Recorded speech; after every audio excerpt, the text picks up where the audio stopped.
बेटी बचाओ। काफी समय हुआ है, आप बहुत देर से सारे लोग बैठे हो। मैं केवल 5 या 7 मिनट में मेरा भाषण खत्म करूंगा। बहुत सारी मालूमात हमारे सारे साथियों ने यहां पर दी है। मंच पर धारावी बचाओ आंदोलन के बैठे हुए सारे पदाधिकारी, सामने बैठे हुए सारे धारावीकर भाइयों बहनों और माताओं, अपन सारे लोग आज भी इस विकास के विषय में सीरियसली नहीं ले रहे हैं। आज भी इस विषय के ऊपर जितना ध्यान देना जरूरी है, ध्यान देना आज भी आप तैयार नहीं है। बहुत बड़ा विकास के नाम पर धारावी पर संकट है, क्योंकि ये जो जमीन है ना, ये मुंबई शहर के कलीजे का टुकड़ा है, इतना ध्यान रखो। 7 रेल स्टेशन के बीच की जमीन है ये। यहां पर जो बड़े बड़े महल और कांच की इमारतें हो जाएगी ना, तब अपने को पता चलेगा 15,000 पुलिस का बंदोबस्त किया हुआ है, 200 बुलडोजर, 100-150 जेसीबी मशीन, ये सारा उन्होंने तैयारी करके रखा है। 1.5-2-3 महीने से सर्वे का माहौल धारावी में चल रहा है। एक भी धारावी के आदमी को लिखित में नहीं दिया है कि हम तुमको धारावी के फलाने बस्ती में जमीन देगा, घर देगा, एक को भी लिख के नहीं दिया है। उल्टा नोटरी, 2-4 नोटरी लोगों को धारावी में सर्वे के समय घुमा रहा है। नोटरी भी साथ में घूम रहा है धारावी में, अंगूठा मार के ले रहे हैं, साइन ले रहे हैं। यानी 1,15,000 20,000 झोपड़ा धारावी में है। उसमें के 1,00,000 लोगों को धारावी के बाहर भगाने का इनका षड्यंत्र पक्का हो चुका है। अगर 1,00,000 लोगों को वो लोग बाहर निकालने का इरादा इनका है, तो इधर पुनर्वसन किसका करने वाले हैं?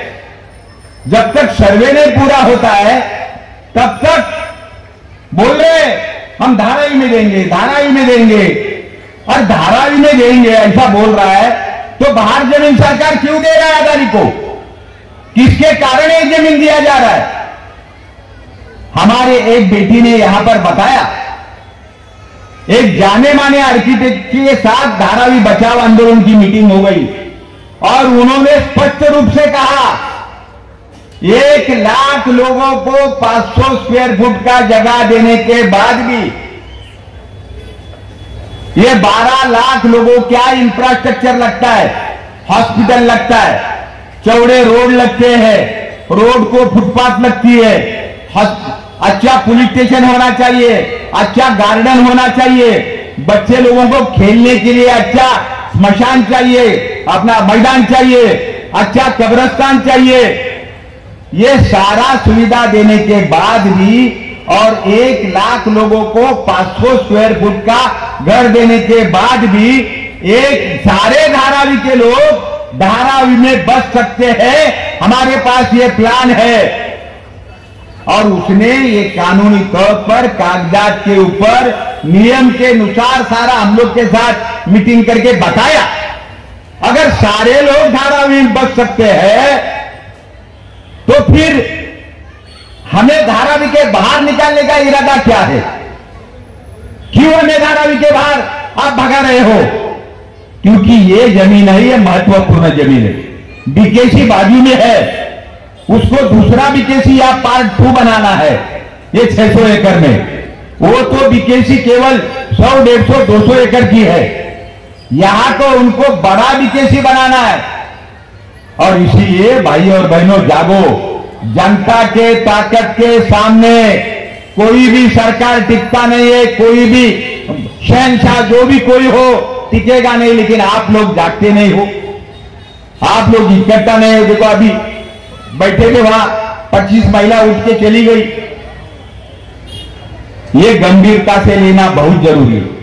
सारा प्रबंध किया है, धारावी की पूरी जमीन खाली करना है, और अपने को देता है उधर जहां कैंसर के लोग मर रहे, जहां टीबी लग के लोग मर रहे, जहां दमा और बीमारी का सारा माहौल वहां पर है, वहां के छोड़ के जाने वाले आधे लोग वहीं पर धूम धुक के मर गए।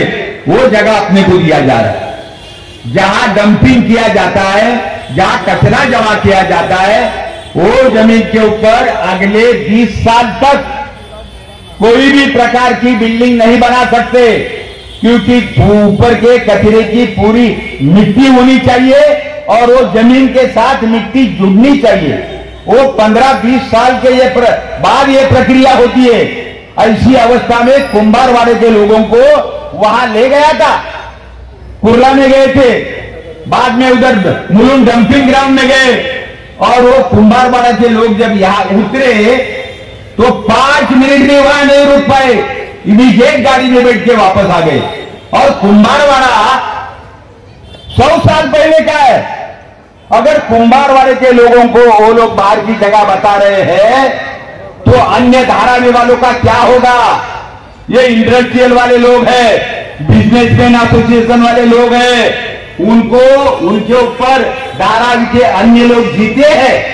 वो लोगों ने 1000, 2000, 5000 लोगों को नौकरी दिया है, उनके बड़े बड़े गाले हैं, लेकिन वो सारे गाले का वो टैक्स भरते हैं, भाड़ा भरते हैं, उसके अंदर इंडस्ट्री चलाते, कोई दारू तो नहीं बेचते, कोई गांजा का तो धंधा नहीं वहां हो रहा है, मेहनत मजदूरी करके धारावी के लोग वहां जीते, लेकिन उनका जगह अभी भविष्य में काट के देने का बोल रहे। अगर उनके पास 2000 जगह है तो उनको 1000 देने का, 1000 जमा करके लेने का। ये इस तरह का अगर विकास चल रहा है तो भाइयों और बहनों जागो, सारे लोग इकट्ठा आ जाओ। अरे ये राजनीतिक पार्टी के लोग हमेशा एक दूसरे के खिलाफ में लड़ते हैं, एक दूसरे का कपड़ा फाड़ते हैं, लेकिन आप लोगों का बड़ा भाग्य है, ये सारे राजनीतिक पार्टी के लोगों ने अपनी खुद की विचारधारा बाजू को रखी है, और हम सारे लोगों ने धारावी वालों के पीछे हमारे पार्टी की ताकत खड़ा करने का हम लोगों ने पक्का वादा किया है, इरादा किया है, और उस हिसाब से हमें हमारे में कोई प्रकार की फूट नहीं है। केवल आप लोगों की कमी है, आप लोग जागो। एक दफे बाहर जाने का सिलसिला हो गया तो फिर कोई नहीं रोका। अदानी है, वो अदानी के पीछे बड़ी ताकत है, लेकिन उससे भी बढ़कर जनता की ताकत होती है। यह आप लोग पक्का जानो। अदानी ने धारावी में 50 पेड़ काटे। उस दिन हम लोग मुंशीबद्दी में गए थे, परमिशन नहीं, कुछ नहीं, 50 पेड़ काटे। 2 तालाब, जिस तालाब को इतिहास था वो तालाब बुझा डाले, पर्यावरण का मर्डर कर दिया, तब भी कोई उसको रोक नहीं रहा है। तो भविष्य में अपने साथ किस तरह का बर्ताव होने वाला है, आपल्या बरोबर भविष्यात अदानी कसा वागणार आहे हे लक्षात ठेवा। तो अत्यंत लबाड माणूस आहे, आणि म्हणून माझी आपल्या सगळ्यांना विनंती आहे, इथे जातीचा, धर्माचा, प्रांताचा कोणताही प्रश्न नाही आहे। सगळ्या धारावीतल्या माणसाने एकत्र येऊन ही लढाई बुलंद करायला पाहिजे, तर आणि तरच आपल्याला आपली जागा राखता येईल, अन्यथा आपल्यामध्ये फूट पाडली जाईल। तुम्हाला माहिती आहे आता सध्या वातावरण पण खराब चाललेलं आहे, हिंदू मुस्लिमांमध्ये भांडणं पेटवायचा सुद्धा प्रयत्न सुरू आहे, आणि मग हिंदू मुस्लिम मध्ये भांडणं सुरू झाली की मग आपोआप या जमिनीवर त्यांना कब्जा करता येईल, अशा तऱ्हेचं सुद्धा षडयंत्र काही लोक रचतायत। आणि म्हणून धारावीतल्या हिंदू मुस्लिमांना माझी विनंती आहे, बाबांनो त्यांचं हे षडयंत्र चाललेलं आहे, आपण त्यांच्या षडयंत्रात अडकायचं नाही।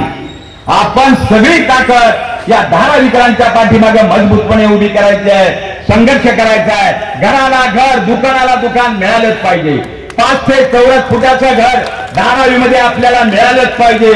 अरे वरळीला 150 आणि 100 चौरस फुटाच्या घरात राहणाऱ्या लोकांना 620 चौरस फुटाचं घर आता 15 दिवसामध्ये तिथं चाव्यांचं वाटप होणार आहे। 500 चौरस फुटाचं घर, मग धारावीवाल्यांबरोबर अन्याय का? धारावी के जनता के साथ नाइंसाफी क्यों? हम लोग देश के नागरिक नहीं है? अरे राज्य का गवर्नर है ना, वो गवर्नर का बाथरूम 1000 स्क्वायर फुट का है। हम बयान देने गए थे तो हमारा एक साथी बोला वॉशरूम में जाके आता है, तो उसने देखा, बोलता है बाप रे 1000 स्क्वायर फुट का गवर्नर का बाथरूम। अपने राज्य के मंत्रिमंडल के मंत्री 5-5 एकड़ में रहते हैं, 20,000 स्क्वायर फुट के उनके बंगले मलवार हिल में। अरे एक गाय को, एक भैंस को रहने के लिए भी 300 फुट का जगह लगता है। हम तो इंसान है, हमारे साथ में हमारे बीवी है, बच्चे है, हमारे पोते हैं। हम कौन सा बड़ा चांद सूरज मांग रहे हैं? 500 स्क्वायर फुट का जगह मांग रहे हैं। 70 साल के गंदगी में सारा लाइफ गुजरने के बाद अगर तुम हमारा विकास करना चाहते हो तो कम से कम 500 फुट का कमरा दो ना। हम जाति नहीं मांग रहे, लेकिन हमको 350 का कमरा देने का इरादा किया है। इसीलिए मानना नहीं है, जनता के ताकत के आगे सबको झुकना पड़ता है। ताकत अपन खड़ा करेंगे, एक दूसरे में लड़ाई लगाने का इनका प्रयास है, लेकिन अपन जीतेंगे।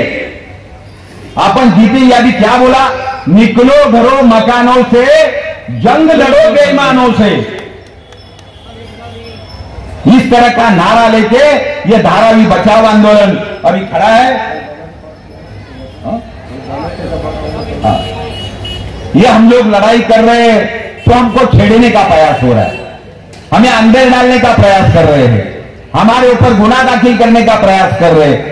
रात को यहां पर धारावी बचाओ आंदोलन का बैनर लगाया था, कुछ वो अदानी के गुंडों लोग आए रात को और बैनर फाड़ दिया। बैनर फाड़ने से हमारी ताकत कम होने वाली नहीं है।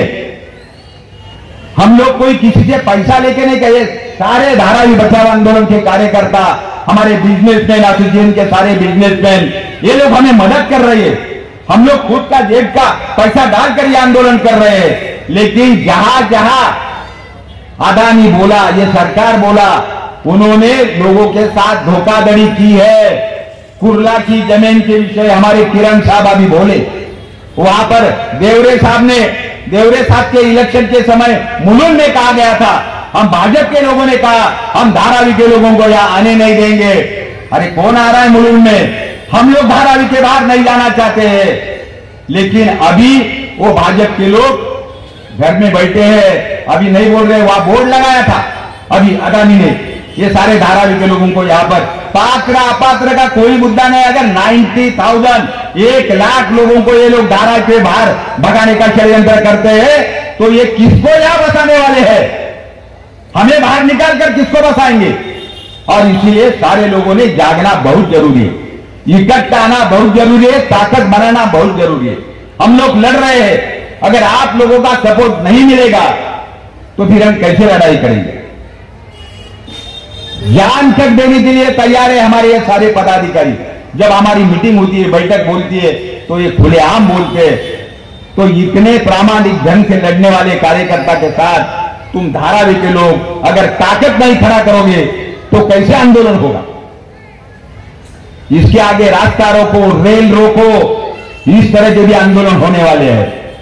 अदानी के कार्यालय के ऊपर जाकर उनको खुला जवाब पूछने का भी हम लोगों ने तय किया है।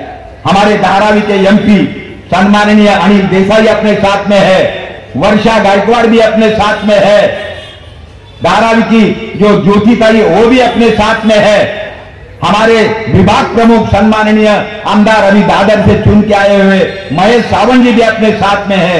यहां पर सारे पार्टी के पदाधिकारी, इन लोगों ने आज यहां का मीटिंग यशस्वी करने का जो प्रयास किया, सबको मैं धन्यवाद देता हूं। और जब जब धारावी बचाओ आंदोलन आपको आवाज देगा तब आप लोग मजबूत भिड़न के साथ हमारे साथ में खड़ा रहो। इतना बोलकर मैं मेरा भाषण खत्म करता हूं। धन्यवाद। जय हिंद, जय भीम, जय महाराष्ट्र। निकलो घरों मकान